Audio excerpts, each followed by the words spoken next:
नमस्कार। Public times news channel में आप सभी दर्शकों का एक बार पुनः स्वागत है। आज हमारे बीच उपस्थित हुए हैं श्री श्री रविशंकर जी के आर्ट ऑफ लिविंग संस्था से जुड़े डॉक्टर राजेश कुमार मिश्रा जी। राजेश कुमार मिश्रा जी बेंगलोर में अपनी सेवा नियंत्रण देते हैं और महीने में एक बार आसनसोल, दुर्गापुर, रानीगंज, शिल्पांचल में आर्ट ऑफ लिविंग के केंद्र में उपस्थित होकर अपनी सेवा प्रदान करते हैं। ये सेवा है उनकी नाड़ी परीक्षा के द्वारा चिकित्सा पद्धति। हम और बातों से रूबरू होंगे।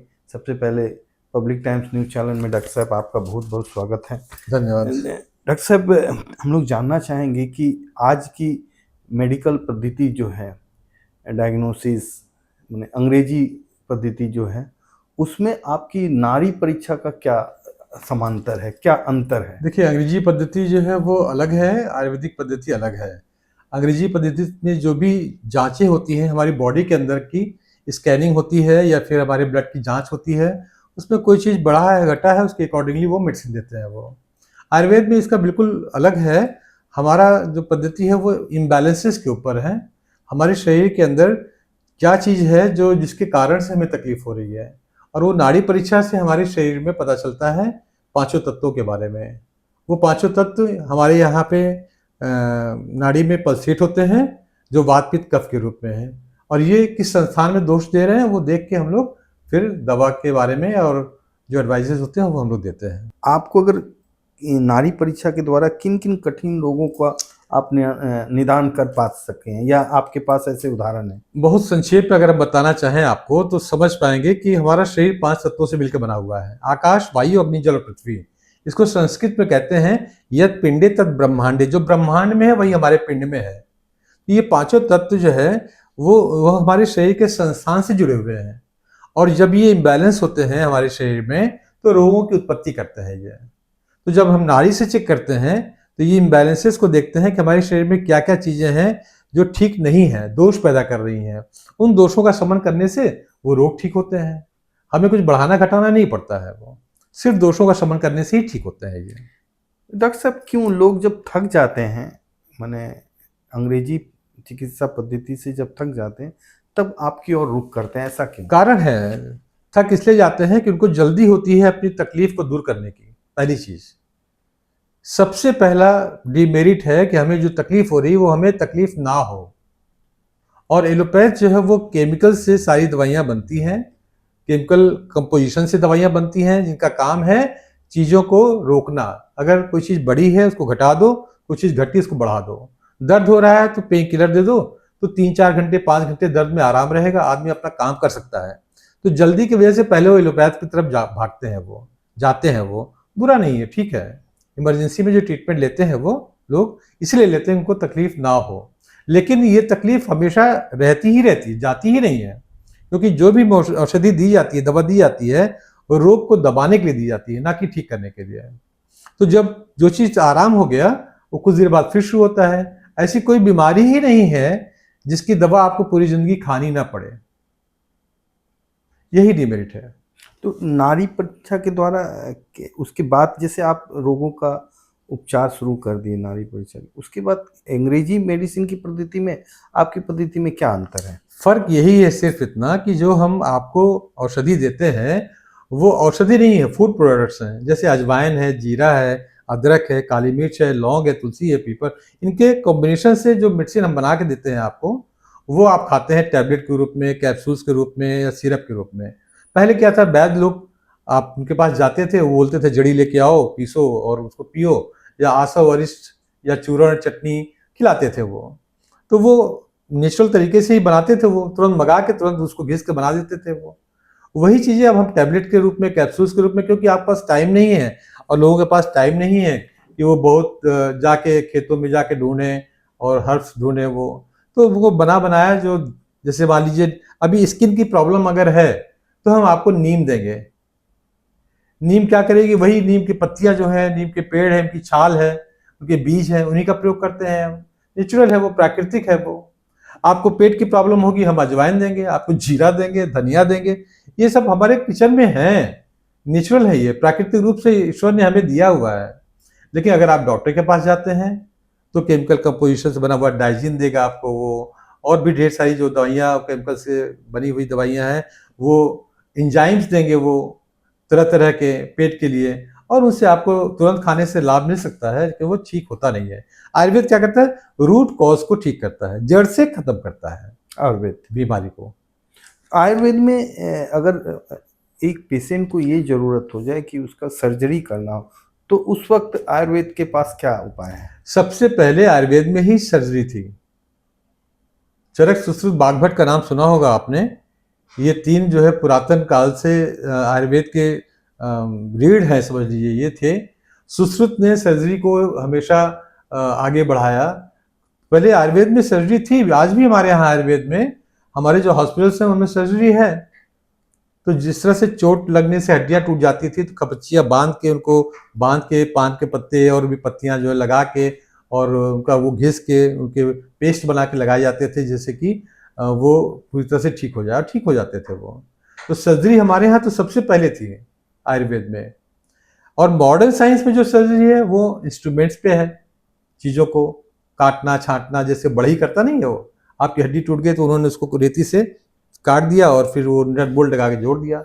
हमारे यहाँ नट बोल्ट से मतलब नहीं है। हमारे यहाँ आपकी बॉडी में जो ग्रोथ होती है, हड्डियों में जो मांस में ग्रोथ होती है, उसी को कैप्चर करते हैं कि वो अपने से ग्रोथ करके ठीक करें, उसकी औषधि हम उसको ठीक करें। डॉक्टर साहब, एक आज की बड़ा प्रासंगिक ये प्रश्न है कि लोग डॉक्टर के प्रति अपना विश्वास कम रख रहे हैं। लोग अंग्रेजियों से, दवाइयों से ठगे जा रहे हैं। लोग अंग्रेजी दवाई पद्धति द्वारा जो डायग्नोसिस हो रहे हैं उससे ठगे जा रहे हैं। उस परिस्थिति के बावजूद भी आपकी चिकित्सा पद्धति क्यों नहीं हावी हो रही है इनके ऊपर? हमारी चिकित्सा पद्धति शुरू से हावी रही है। आपको नहीं पता है, या आपको अगर पता है तो आप ध्यान दीजिए, दादी नानी माँ के नुस्खे घर में प्रचलित थे पहले। हम मॉडर्न हो गए हैं तो मॉडर्न साइंस को हम लेके चलते हैं। अदरवाइज पहले घर में, अभी आपको चोट लग जाती थी तो माँ हल्दी का दूध पिलाती थी। जितनी जड़ी बूटियां हैं उनको पीस के, उनको दे के, बच्चे को नाभि में दर्द होता था तो हींग लगाया जाता था घी में गर्म करके, जिससे नाभि का दर्द ठीक हो जाए। छोटा बच्चा जो बोल भी नहीं सकता है वो, तो हमारे घर में ही, हमारे किचन में ही औषधियां थी वो, जिनको लाने के लिए कहीं जाने की जरूरत नहीं पड़ती थी। तो वो दादी माँ के जो नुस्खे थे आज भी प्रचलित है वो। अगर आप सर्च करें, गूगल पे भी सर्च करें तो आपको मिल जाएंगे। नुस्खे तो डॉक्टर साहब प्रचलित है, बट उसके लिए जो रॉ मटेरियल, पहले जो हल्दियां आती थी, हल्दी की जो क्वालिटी होती थी, उसकी जो शुद्धता होती थी, आप नहीं कर सकते। आज नहीं है। आप नहीं कर सकते। आप जमीन में जाके बोएं और उसको उगाएं और फिर हल्दी निकालें या फिर वो करें, वो नहीं कर सकते। फिर वो सॉइल नहीं मिलेगी आपको, वो आपको खाद नहीं मिलेगी। तो जो चीजें पृथ्वी पे मौजूद हैं आपको उनसे काम चलाना पड़ेगा। तो क्या क्वालिटी, अगर हल्दी की क्वालिटी ठीक नहीं रहे तो उसका क्या इफेक्ट नहीं देखिए, पड़ेगा? हल्दी तो हल्दी ही रहेगी। अब ये अलग बात है कि इसकी क्वालिटी अच्छी है या बुरी है। जैसे किसी अच्छी कंपनी की दवा आप लेते हैं तो गारंटी होती है कि अच्छी कंपनी की है, इसलिए इसकी क्वालिटी अच्छी होगी। मटेरियल हमारे जो है वो अगर अच्छे नहीं है तो क्वालिटी अच्छी नहीं होती है। आप वही दही अपने घर में जमाते हैं, बहुत अच्छी होती है। वही दही आप बाहर लेके आते हैं, आपको खट्टी मिलती है। तो ये चीजें बदलती नहीं है, चीजें वही रहती है, लेकिन उनकी क्वालिटी में फर्क होता है। तो ये जरूरी है कि आप जो भी ले रहे हैं उसकी क्वालिटी क्या है वो आप जान के लो। डॉक्टर साहब, इस क्षेत्र में आप इतने दिनों से सेवा दे रहे हैं, 2004 से इस आसनसोल दुर्गापुर कोयला नगरी में आ रहे हैं। आपके द्वारा, आपकी चिकित्सा पद्धति द्वारा कठिन रोगों का कोई समाधान हुआ जिसके बारे में अरे, दर्शकों को बताएं थोड़ा। हमारे पास तो इतने वीडियोस हैं लोगों के कि आपको एक उदाहरण देते हैं हम, कि कहते हैं कि गाल ब्लैडर का स्टोन नहीं ठीक होता, पूरा एलोपैथ कहता है। पूरा आयुर्वेद में भी लोग यही कहते हैं, जो नहीं जानते हैं आयुर्वेद के डॉक्टर वो भी कहते हैं कि तो ऑपरेशन कराना पड़ेगा। मैंने अपने जाने हुए में गाल ब्लैडर के स्टोन के पेशेंट को ठीक किया, और रिपोर्ट देख के एलोपैथ डॉक्टर कहता है कि ये कैसे हो सकता है कि स्टोन था, स्टोन अब नहीं है, इसी आयुर्वेदिक औषधियों से। कैंसर के पेशेंट जो है, जो प्राइमरी थे, जो मेरे पास आए हैं, डॉक्टर डायग्नोज किया तो किसी ने एडवाइस किया कि नहीं आप आयुर्वेद में जाओ, डॉक्टर साहब के पास जाओ, ठीक हुए हैं वो। तो हमारी बॉडी के इम्यून सिस्टम को अगर हम स्ट्रांग करके रखते हैं और फाइटिंग ऑर्डर हमारा स्ट्रांग रहता है तो लोग अपने आप ठीक होते हैं। डॉक्टर साहब, दो मरीज ज़्यादातर पाए जा रहे हैं हमारे हमारे आसपास के, या हमारे देश में तो हैं। पुरुषों में महिलाओं में कॉमन देखा जा रहा है कि डायबिटीज़ की शिकायत, अधिकतर लोग डायबिटीज़ से प्रभावित हैं। दूसरा, महिलाओं में स्तन कैंसर का प्रभाव बहुत ज़्यादा बढ़ा। इन दोनों बारे में आपका क्या कहना है? देखिए, कैंसर के बारे में तो इतना ही कहेंगे कि इसके कीटाणु सबके शरीर में होते हैं। आपके शरीर में भी है, मेरे शरीर में भी, इनके शरीर में, सबके शरीर में। उनको जब मौका मिलेगा वो बाहर निकल के आएंगे। हमारा आहार विहार, दिनचर्या, हमारे खान पान की वजह से अगर वो वायरस या जो भी बैक्टीरिया हमारे शरीर में है वो अगर उठ के खड़े होते हैं तो वो निकल के बाहर आएंगे।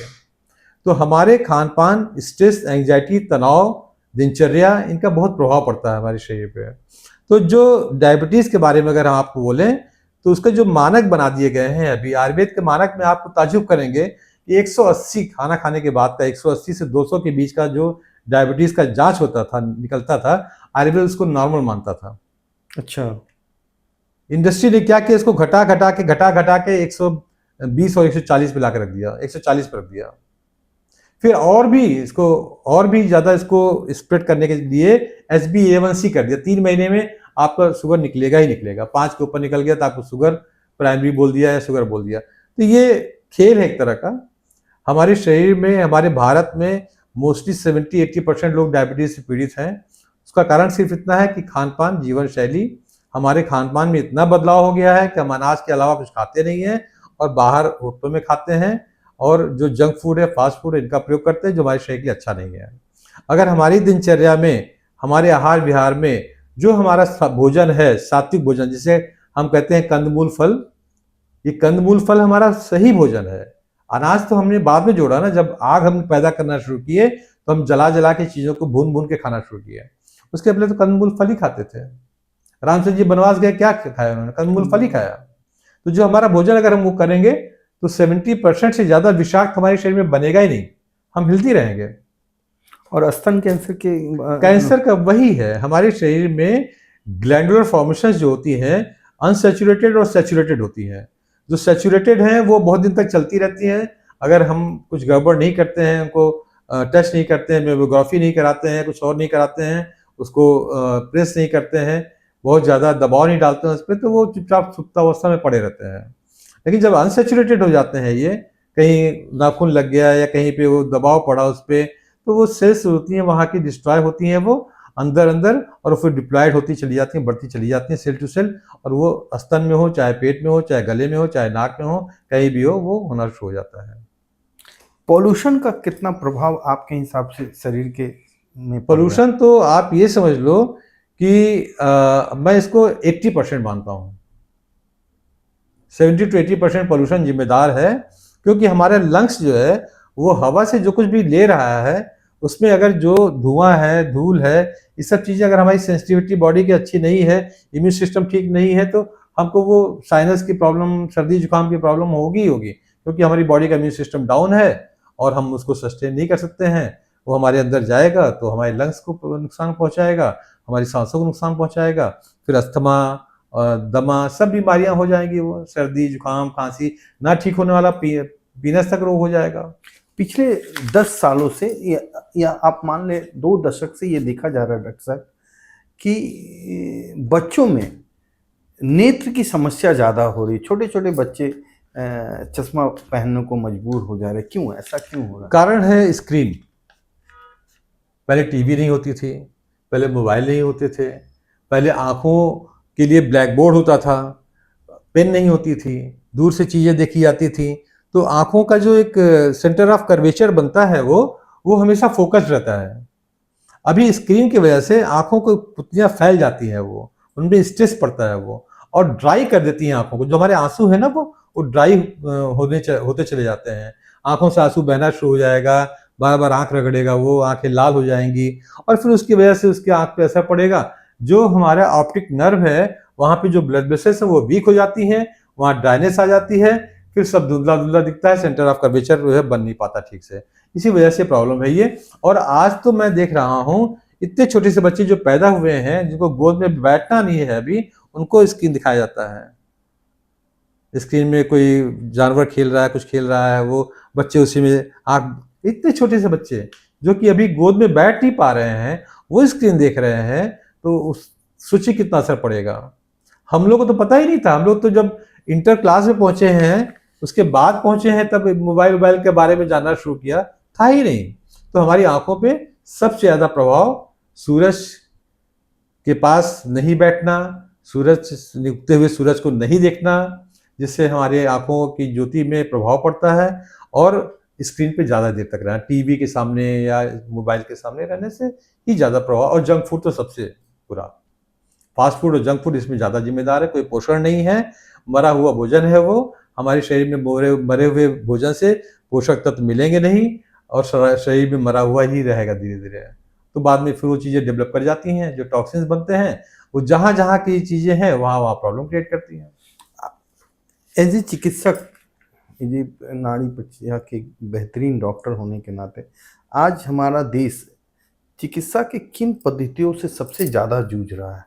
देखिए, सबसे ज़्यादा जो चिकित्सा पद्धति है वो एलोपैथ है, जिससे जूझ रहा है।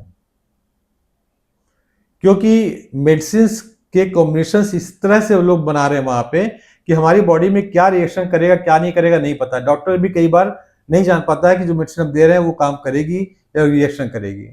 और एक बुक आती है सिम्स और मिम्स, मैंने पढ़ा हुआ है, हमेशा मैं देखता था। किसी भी एलोपैथ मेडिसिन, इवन डिस्प्रिन तक ले लो आप या पैरासिटामॉल ले लो आप, उसके भी साइड इफेक्ट्स हैं। आप पैरासिटामॉल बुखार में ऐसे जरा सा ज्वर हुआ, आपने ले लिया ना, दर्द हुआ, बुरफेन ले लिया ना, उसके भी लीवर पे इफेक्ट आता है उसका। सिम्स में मिम्स में आप पढ़िए, कॉशन में लिखा हुआ है साइड इफेक्ट्स, हर मेडिसिन का साइड इफेक्ट्स। और साइड इफेक्ट्स हैं तो वो दुष्प्रभाव करेंगे करेंगे। एक अच्छे कॉज के लिए वो मेडिसिन दी जा रही है, तो उसके पीछे बैड कॉज है। तो इस वजह से ये पैथी जो है हमारे पूरे जनमानस को रोगों की तरफ ढकेल के ले जा रही है, ठीक करने के नाम पे, और कुछ नहीं है। आराम करने के नाम पे, मुझे अभी तुरंत आराम मिल जाए, मैं एलोपैथ खाऊं, चाहे बाद में फिर दिक्कत हो, उससे हमें मतलब नहीं है। इस वजह से इसमें सभी, आप देखिए जितने भी घर में आप जाइए, सब दवाइयां खा रहे हैं, सब दवाइयां खा रहे हैं, एलोपैथिक मेडिसिन खा रहे हैं। इतनी इतनी मेडिसिन लेके बैठा, बाप बैठा हुआ, बेटा बैठा हुआ, चाचा बैठा हुआ, ताऊ बैठा हुआ, माँ बैठी है, बिटिया बैठी हुई है, सब दवाई खा रहे हैं, और ठीक कोई नहीं हो रहा है आज तक। ब्लड प्रेशर की मेडिसिन आपको डॉक्टर ने चला दी कि ब्लड प्रेशर हाई है, ब्लड प्रेशर डाउन करने की मेडिसिन खाओ, पूरी जिंदगी आप मरते दम तक खाओ। आखिर इस दौड़ती भागती जिंदगी में लोग स्वस्थ कैसे रहें? सिर्फ अगर हम ऋतुचर्या, दिनचर्या के हिसाब से, आहार विहार दिनचर्या के हिसाब से अपने जीवन को लेकर चलें। फूड के मामले में जो हमारा सारे जानवर, कोई भी जानवर पका के भोजन नहीं करता है, और जब पृथ्वी पे आग नहीं जलाना जानता था मनुष्य, तो भी पका हुआ भोजन नहीं पकाता ही नहीं था, तो खाएगा क्या, वो कच्चा ही खाता था। तो रॉ फूड पे अगर हम जोर दें, कंदमूल फल पे हम जोर दें, तो हमारी 70% बीमारियां अपने आप ठीक हो जाएंगी। डायबिटीज और ब्लड प्रेशर तो इन्हीं फूड से ठीक हो जाएगा, आपको दवा खाने की जरूरत ही नहीं पड़ेगी। अगर आप सिर्फ फल खाते हैं, सुबह दोपहर को आप सलाद लेते हैं, और एक टाइम भोजन करते हैं या 2 टाइम भोजन करते हैं सलाद के साथ में, तो जो लाइव एंजाइम्स हैं सलाद के या फ्रूट्स के, उनके बाद जो आपने अनाज खाया है, उसके पीछे पीछे पच के चले जाएंगे, तो ये कुछ प्रॉब्लम नहीं क्रिएट करेंगे। तो हमारा आयुर्वेद क्या कहता है, आयु का वेद है ये जो शास्त्र है, ये आयु का है, यानी लाइफ का, जीवन का। इसमें मेडिसिन को हम लोग बाद में रखते हैं वो। तो ये हमारा जो ब्रह्मांड में है 5 तत्व, वही हमारे शरीर में भी है, और इन्हीं के इम्बैलेंस होने से हमारे शरीर में दोष होते हैं। इनको बैलेंस करके रखो, आप ठीक रहोगे, स्वस्थ रहोगे, बस। और नाड़ी परीक्षा से वही पता चलता है। एक व्यक्ति अगर बीमार हो तो उसे आपके पास भेजना चाहिए या फिर अंग्रेजी दफ्तर में भेज देना चाहिए? मेरे घर में, मेरे परिवार में कोई भी तकलीफ होने पे मुझे ही कॉल किया जाता है, क्योंकि लोग जानते हैं कि ये ठीक करने में सक्षम है आयुर्वेद से। मैं खुद अपनी औषधियों को, जब मुझे कुछ प्रॉब्लम होती है तो मैं अपनी औषधियों को खाता हूँ। एलोपैथ के पास जाने की जरूरत मेरे परिवार को आज तक कभी नहीं पड़ी, उनको विश्वास है। तो मेरा अपना मानना ये है कि अगर आपको प्राइमरी कोई प्रॉब्लम हो रही है और आप किसी अच्छे वैद्य से मिलते हैं और औषधि खाते हैं, तो आप बीमार नहीं पड़ेंगे, बल्कि ठीक हो जाएंगे। अच्छा, जिस तरह से होम्योपैथी के प्रति लोग होम्योपैथी बोलते हैं, इस पे साइड इफेक्ट तो है नहीं, बट लोगों को पेशेंस चाहिए। उस तरह क्या आपके आयुर्वेद में भी है कि पेशेंस? हाँ, आयुर्वेद में पेशेंस तो चाहिए चाहिए, क्योंकि आपके शरीर के दोषों को ठीक कर रहा है, रोग को नहीं ठीक कर रहा है। आपको रोग हटाना है, दोष नहीं। दोष आपको पता ही नहीं हमारे शरीर में किस दोष की वजह से यह रोग पैदा हुआ है। आपको स्किन की प्रॉब्लम हुई, आप स्किन की प्रॉब्लम देख रहे हो, किस कारण से हुआ? ब्लड का प्यूरिफिकेशन प्रॉपर नहीं है, या कोई चीज रिएक्शन की है, या कोई बैक्टीरिया वायरस है, या सोराइसिस हो गया है। तो नाम बीमारी का ले लेने के बाद आपको लगता है कि नहीं, इसकी दवाई खाने से ठीक हो जाएगा। नहीं, जो कारण है, रूट कॉज, उसको ठीक करो, फिर वो अपने आप ठीक हो जाता है। आयुर्वेद यही करता है, रूट कॉज को ठीक करता है, इसलिए लंबा टाइम लगता है वो। डॉक्टर साहब से और एक जानना चाहेंगे, हम लोग के स्वस्थ जीवन में पानी का कितना महत्व है और कैसे पानी का महत्व है? पानी के मामले में दो चीजें हम कहेंगे कि जितनी प्यास लगती है पानी उतना पीना चाहिए। पहली चीज तो जो रिक्वायरमेंट बॉडी की है, बहुत ढेर सारा पानी पीने की सलाह हम कभी नहीं देंगे। दिन भर में एक स्वस्थ आदमी को 2 से 3 लीटर पानी पीना चाहिए। अगर कोई प्रॉब्लम नहीं है उसकी किडनी में या किसी प्रॉब्लम नहीं है तो पानी को खाना खाने से तुरंत पहले नहीं पीना चाहिए। खाना खाने के बीच में अगर कोई गला सूख रहा है, निगलने में दिक्कत हो रही है, तो 1 घूंट 2 घूंट ले सकते हैं। खाना खाने तुरंत बाद पानी नहीं पीना चाहिए। सुबह उठ के गुनगुना पानी जरूर पीना चाहिए, जिससे हमारी जठराग्नि जो है प्रदीप्त हो। रात में सोते समय ज़्यादा पानी नहीं पीना चाहिए। पानी घूंट घूंट करके पीना चाहिए, पानी एक बार में नहीं पीना चाहिए। इतना अगर ध्यान रखें तो आपके शरीर में पानी की का संतुलन बना रहेगा हमेशा। पानी अगर ठीक रूप में नहीं पिया जाए और पानी की क्वालिटी अगर अच्छी नहीं हो तो वो स्वास्थ्य पे कितना प्रभाव? पानी की क्वालिटी को आप क्या समझते हैं? आप एक जो बारिश का पानी गिर रहा है वो उसकी क्वालिटी आप कैसे देखें? वो तो सबसे शुद्ध पानी है ना। मिनरल वाटर में कोई भी मिनरल वाटर जो है, मैं सलाह नहीं दूंगा कि मिनरल वाटर पीना चाहिए। हमारे एक डॉक्टर साहब थे, वो मिनरल वाटर लेके चलते थे। मिनरल वाटर अगर उनको ना मिले, कहीं गांव में चले गए वो, तो पानी नहीं पी पाते थे, पानी पीते ही नहीं थे वो। तो मेरी सलाह यही है कि पानी हर तरह का जो कुछ भी है आपको पीना चाहिए, चाहे वो शुद्ध है तो नल का हो, चाहे आपके बारिश का पानी आप इकट्ठा करके पी रहे हैं, चाहे आपने पानी को गर्म करके रख लिया, आपने घड़े में रख लिया, ठंडा करके पी रहे हैं। वो पानी को सबसे बढ़िया उपाय ये है कि पानी को आप उबाल लीजिए और उबाल के पानी छान के रख लीजिए और ठंडा हो जाए तो पीजिए। लोग स्ट्रेस से कैसे दूर रहें? स्ट्रेस से दूर होने का एक ही उपाय है, बस ध्यान। किस पर? किसी चीज पे नहीं, बस आंख बंद करके बैठ जाओ। आप देखेंगे कि आपके अंदर की जो वाइब्रेशंस हैं वो आपकी बॉडी को कंट्रोल करती हैं, जिससे आपका सारा स्ट्रेस खत्म हो जाता है। ये थे हमारे श्री श्री गुरु रविशंकर जी के आर्ट ऑफ लिविंग के 40 वर्षों से अपनी सेवा दे रहे हैं, लगभग 2004 से 9 से पहले। जी। ऐसे 40 वर्षों से हैं, आर्ट ऑफ लिविंग में 2004 से जुड़े हुए हैं और पूरे हिंदुस्तान में घूमते। ये हमारे दर्शकों के लिए सौभाग्य की बात है कि इनकी भावनाओं को समझ सके। अब दर्शक इनकी भावनाओं को पुनः रिपीट कर करके देखेंगे तो शायद आपके स्वास्थ्य में भी इनकी बातों का प्रभाव जरूर पड़ेगा। बस मैं इनसे विदा लेने से पहले एक बार जानना चाहूँगा कि आप हमारे दर्शकों को क्या संदेश देना चाह रहे हैं? हम अपने दर्शकों को संदेश ये देना चाहेंगे कि जो पहले जीवन जिया जाता था, जैसे नंगे पैर मिट्टी में चलना, घास पे चलना, सुबह उषा काल में, सब सुबह के प्रातः काल में गर्म पानी का पीना, और अगर आपको और बचाव करने हैं तो लहसुन की कलियों को छोटा छोटा करके पीसेस करके 10 मिनट 5 मिनट रख के उसको, और फिर उसको चबा के खा के गर्म पानी पी लें, या फिर अगर नींबू है गर्म पानी में डाल के उसको सुबह खाली पेट पिएं। इस तरह से गर्म पानी का सेवन सुबह किसी भी रूप में करें तो वो आपके लिए लाभदायक होगा। भोजन के मामले में मेरा इतना कहना है कि आप सिर्फ 2 चीजें करें। सुबह 8 बजे से लेके 12 बजे के बीच में सिर्फ फल खाएं, 4 या 5 फल, और 12 बजे से 2 बजे के बीच में लंच लें अपना। उस लंच में आप 4-5 सलाद है, गाजर है, मूली है, चुकंदर है, प्याज है, टमाटर है, खीरा है, इनको काट लें और काली मिर्च, काला नमक डाल के आराम से इसको खाएं। ये लाइव एंजाइम्स हैं, ये आपके शरीर में जाएंगे, इनको शरीर पहचानता है, ये पाचन में जाएंगे। इसके बाद आप अपना जो भोजन करते हैं वो आप 1 प्लेट कर लो, 2 प्लेट लेके बैठो, 1 सलाद का, 1 अनाज का, वो आप खाओ। शाम को 7 बजे के बाद भोजन नहीं करना चाहिए। हमारा पैंक्रियाज जो है, इसमें इंसुलिन जो बनता है ना, तो ये भोजन का पाचन करता है। तो पैंक्रियाज का जो टाइम है जगने का और सोने का, वो सुबह 8 बजे जगता है, वो रात में 8 बजे सोता है। तो सुबह 8 बजे से लेकर रात में 8 बजे के बीच में जो आप खाएंगे वो पचाएगा। तो 8 बजे से 12 बजे के बीच में आप फल खाएंगे, खूब अच्छे से पचाएगा वो। आप देखेंगे आपकी तोंद खत्म हो जाएगी, आपका पेट खत्म हो जाएगा, आप स्वस्थ रहेंगे, आपको कमजोरी कभी नहीं होगी। आप बिना सिर्फ पानी पी पी के दिन भर काम करेंगे, आपको कोई कभी थकान नहीं होगी। दोपहर में आप वही करो, 2 बजे के आसपास सलाद अच्छा सा लेके अपने वजन का 10 ग्राम आप फ्रूट्स खाओ। अगर 50 किलो वजन है तो 50 गुणे 10 मतलब 500 ग्राम फ्रूट्स खाओ, जो भी फ्रूट्स खाना चाहें आप, सीजन वाला। और दोपहर में अपने वजन का 5 ग्राम सलाद ले लो आप। जैसे 500 ग्राम आपने फल खाया 50 किलो का, तो 250 ग्राम आप सलाद खाओ, सब मिला के खाओ। और उसके बाद फिर आप अपना अनाज खाओ जो खाते हो। शाम को 7 बजे से पहले आप भोजन कर लो, क्योंकि 8 बजे के बाद पैंक्रियाज आपका सो जाएगा, काम करेगा नहीं।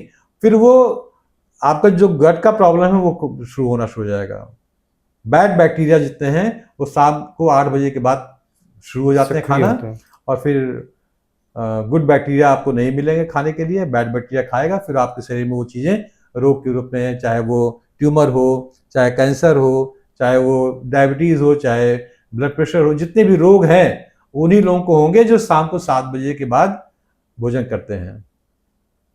ये थे हमारे डॉक्टर साहब। एक बात तय हो गया दर्शकों के बीच डॉक्टर साहब के इस साक्षात्कार के दौरान, कि चाहे आप किसी भी डॉक्टर के पास चले जाएं, चाहे वो आप किसी भी पद्धति में चले जाएं, अगर आपकी दिनचर्या उचित नहीं रही, आपकी दिनचर्या सही नहीं रही, तो शायद आप स्वस्थ नहीं रह पाएंगे। और इस दिनचर्या में भोजन का और पानी का और अपने उठने बैठने का, जो कब उठना है कब बैठना, इन सारों चीज़ों का एक मिश्रित प्रभाव हमारे शरीर पर पड़ता है। ये इंटरव्यू के द्वारा हम लोग डॉक्टर बाबू से समझ पाए, जान पाए।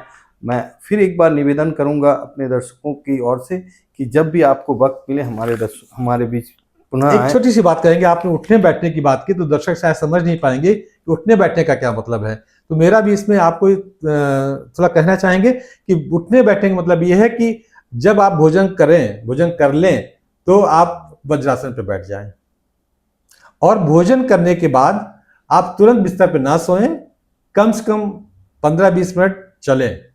उठने और बैठने का बस इतना ही से मतलब है। आपने जो कहा ना उठना बैठना, तो वो लोग समझ नहीं पाएंगे, इसलिए मैंने बताया कि वज्रासन पे बैठें खाना खाने के तुरंत बाद, और 10-15 मिनट चलें, उठ के चलें, तुरंत खा के बेड पे नहीं जाए, जो हर लोग करते हैं। जी धन्यवाद डॉक्टर साहब आपको पुनः इस हमारे स्टूडियो में आने के लिए, और मौका मिले तो पुनः आइएगा। धन्यवाद आपको भी और शायद दर्शकों को भी।